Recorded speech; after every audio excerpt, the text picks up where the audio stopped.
Vamos a platicar, obviamente, vía Zoom y desgraciadamente porque me encantaría platicar cara a cara con Jon Savage del libro Una luz abrasadora, el sol y todo lo demás, Joy Division, la historia oral. So thank you very much, Jon. It's a pleasure to talk with you. I've been following your work for a long time. And the first question, and I think everybody has to ask you this first, is this is a story told by the members of Joy Division, friends, family, managers, and critics. And it's very rare to find a book of this nature. Sometimes you have just one member telling the story of the whole band, or a journalist telling the story of some things that he never lived or felt. So how did you manage to interview all these people, or how was the job behind this book? Yeah. Well, what happened is that in 2006 and 2007, I worked on a feature film documentary about Joy Division called Joy Division, which was directed by Grant G, and he did a fantastic job, and you can get it on DVD.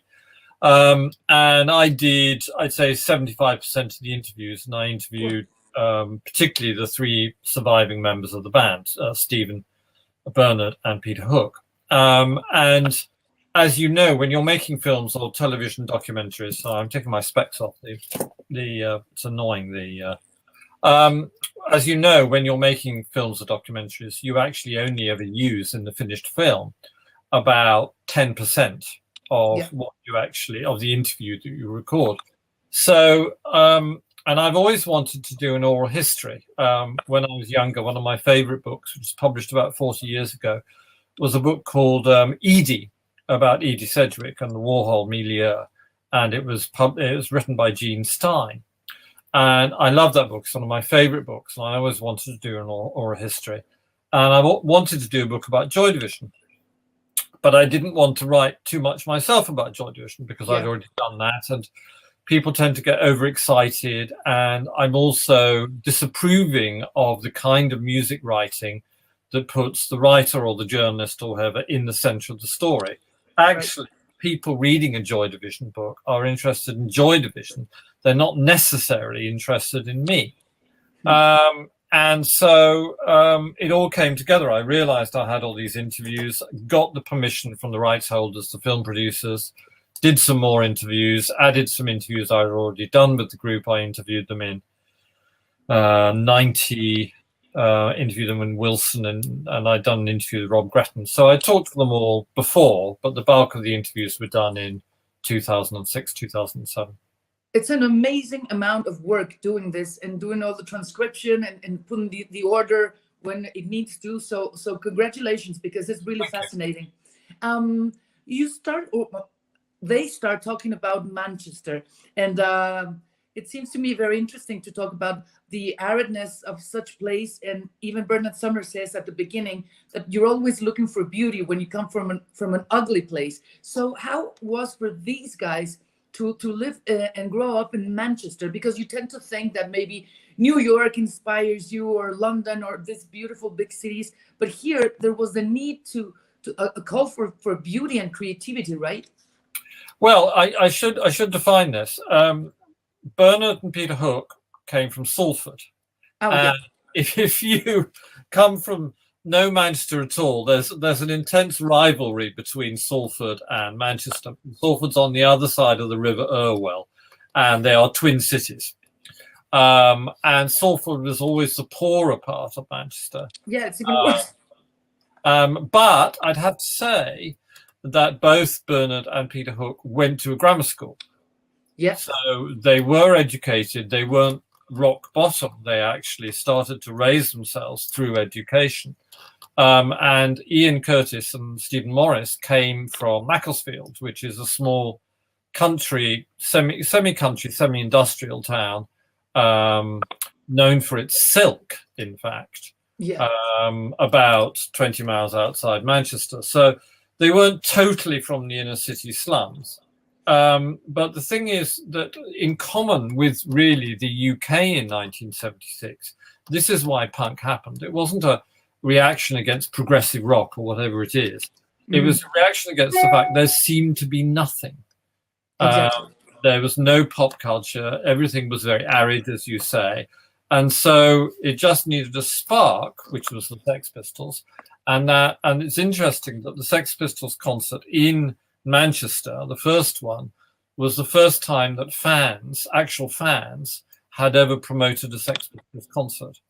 And so that created its own atmosphere. It was one of the first major concerts they did outside London. And so things were so arid that it just needed that spark to set things ablaze. Yeah. Now that you talk about the Sex Pistols, and you've written a lot about them, it seems like nobody comes out of a Sex Pistols experience unspoiled. I mean, it leaves an imprint in everybody's life. And is it like the main experience in punk rock to be in contact with the Sex Pistols or Malcolm McLaren? Yeah, I'd say so. I mean, yeah, I'd say so. It was personally, I saw. I mean, the Clash didn't form until nearly a year after the Sex Pistols formed. So the Sex Pistols had a clear year. The Damned formed a bit before, but they were the first. And they encouraged the Damned and the Clash to form. And they were the ones that played the dates in Manchester that really galvanized that quite small community in Manchester to start forming groups, start writing, start designing, all the things that you were suddenly found yourself able to do. I mean, I saw the Sex Pistols and the Clash and the Damned pretty close to each other at the end of 1976. And the Clash were very exciting, and so were the Damned, but the Sex Pistols were the ones that had the biggest impact. Yeah. And it's very hard to describe what that impact was now, but the whole, the impact of seeing all three, it was like sticking your finger into an electric socket. It was, yeah, it was a real jolt of energy. And I think anybody who got involved in that time saw the potential to do what they wanted to do. And then it so happens in the case of Joy Division, they wanted to play music. Yeah. I know you don't have a crystal ball. None of us has one, but I read stories about bands, and a lot of scenes began in a record store or a bookstore, and now we don't have record stores, or we have very few ones, and bookstores are becoming they're about to be extinguished. I don't agree with that. I think bookstores are still very lively, and I think record stores are still very lively. Well, that's very good news. Certainly in the UK. That's good news because it doesn't happen. For example, here, there's not even clubs. So, but anyways, do you think that this kind of scene can be so powerful, like in the present? Like we have this powerful scenes such as that. I can't answer that, Mariana, because I'm 68. I live on an island. I sit at home writing. I'm not covering the beat anymore. Yeah. I haven't been covering the beat for 20 years. And so what I think, number one, is not particularly important. And number two, I don't have any experiential knowledge of it. It's not up to me to talk about this. I'm too old. And I have no desire to go out to rock clubs anymore. I did it for many, many years as part of my work. Yeah. And I stopped doing interviews pretty much with new rock groups. About 30 years ago with Nirvana. I mean, Kurt Cobain was the last really big rock interview I did. And I thought, well, after that, I was 40 and I'd had enough, really. So I can't answer that question. Good. I'm 47 and I'm not interested either. Well, that's fine. Then let's not worry about it. Yeah, absolutely. And there's something that it's really interesting in when they start playing Unknown Pleasures. They talk about having this album just in their minds. I mean, their drive was not to even record the album or become more or less nevertheless famous. So can you tell the audience what these guys tell about the experience of just playing without other goals that just having these great album in their minds. And maybe it for some of them it didn't come as good as it sounded in their minds when they started playing it. Well, I think the whole point about punk rock in that period, I was talking about it with Peter Saville from Factory Today, actually, was that it was not about making money and it was not about having careers. It was purely about self-expression and taking the opportunity. That's terribly important, and that's very different from nowadays. Very, very different. You didn't have social media. You didn't have influencers. You didn't have any of the stuff that today's teenagers live with. And of course you don't, because it's a completely different time. You're talking about something that's 45 years ago. It's not better or it's not worse. It's just different. And so the idea was just to make art. Yeah.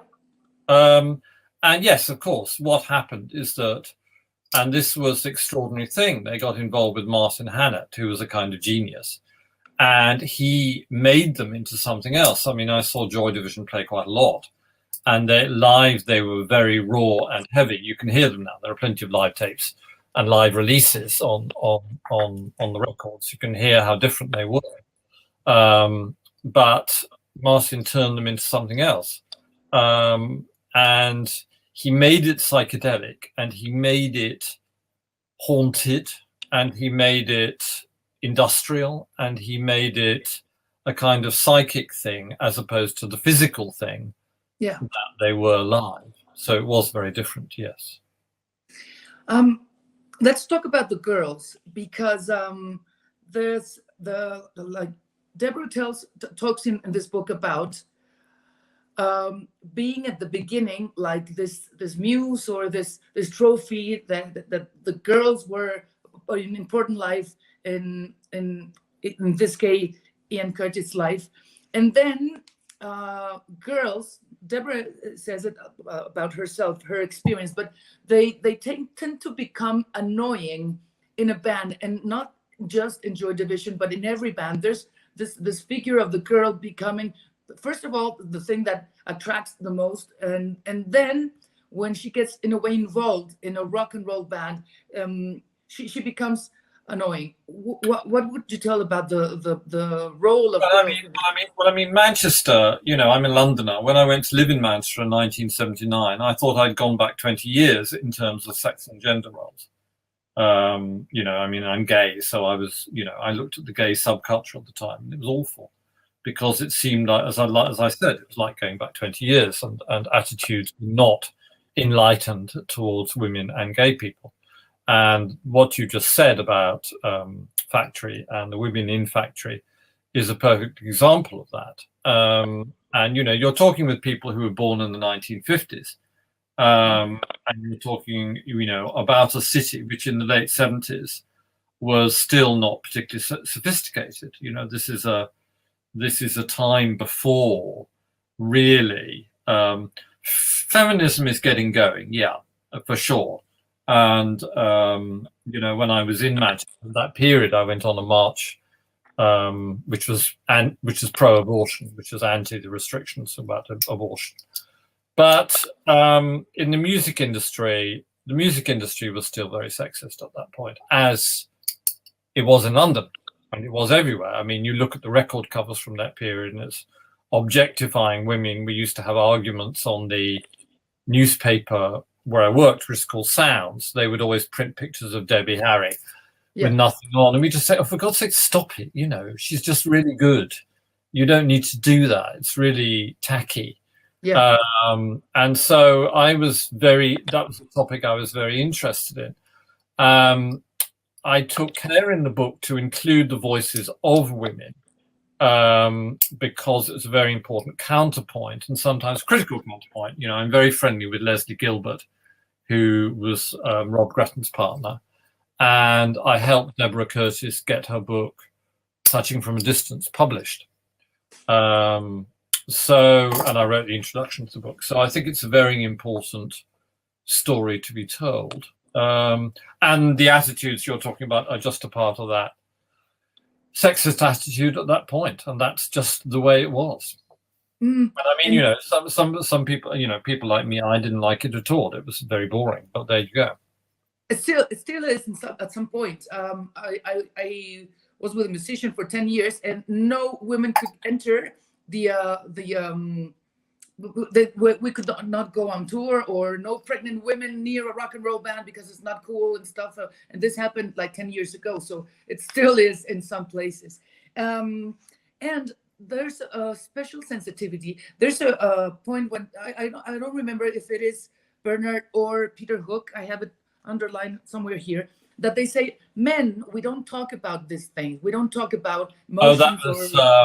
That was Terry Mason. Okay. And when you come towards the end of the book, and I mean, this is no spoiler, we know that Ian Curtis took his life. Yeah, I think the so. Girls were much more concerned about the lyrics and the state of mind that Ian was, and the guys, by the end of the book, they say, how could we not see that? It was there, it was everywhere, that he was not in a good condition. And I think it's not because I'm a woman, but the feminine sensitive plays a role here. Yeah, definitely. I mean, the thing was, you're dealing, you know, what's happened since. I mean, in a way, Ian's death has precipitated a lot of this. What's happened since is that people are much more able to talk about their feelings, to open up. Men still need to do a lot of work on this. I mean, heterosexual men can be a real fucking problem, let me tell you. I mean, everybody can be a problem, but there's a particular side to heterosexual men, which is, as a gay man, I find fantastically irritating, which is unexamined privilege. Yeah. And it's really annoying. And so you're talking about people who were not sophisticated. Mm-hmm. They didn't have access to all the material that we've had in the last 40 years about mental health. Yes. Ian, in particular, Ian Curtis, did not have access to quality treatment for his epilepsy. The treatment that he had for his epilepsy made everything worse. You're dealing with a time that now is only 43 years ago, but seems archaic. Things have moved so quickly since then. And also, bearing in mind, Manchester's 10 years behind London, you're probably talking about a time that's 50 years behind now. That's a long time. Things have really changed since then. The thing that's very important is that these guys got to talk in this book. I mean, they got to talk about feelings and guilt and anger, which is very important. In a suicide case, there's anger, and it's very healthy to talk about it. And this is one of the beautiful things, or beautiful things about this book, or important things about this book. Jon Savage, in Spanish, it's una luz abrasadora al sol y todo lo demás, Joy Division, la historia oral. Is it funny when you hear it in Spanish? That's nice. And thank you very much, Jon Savage. We're going to be talking a lot about this book, a lot about your work, and it's a pleasure. It was a pleasure talking to you. Thank you, Mariana. Great to speak to you. Okay. Thank you very much. Okay.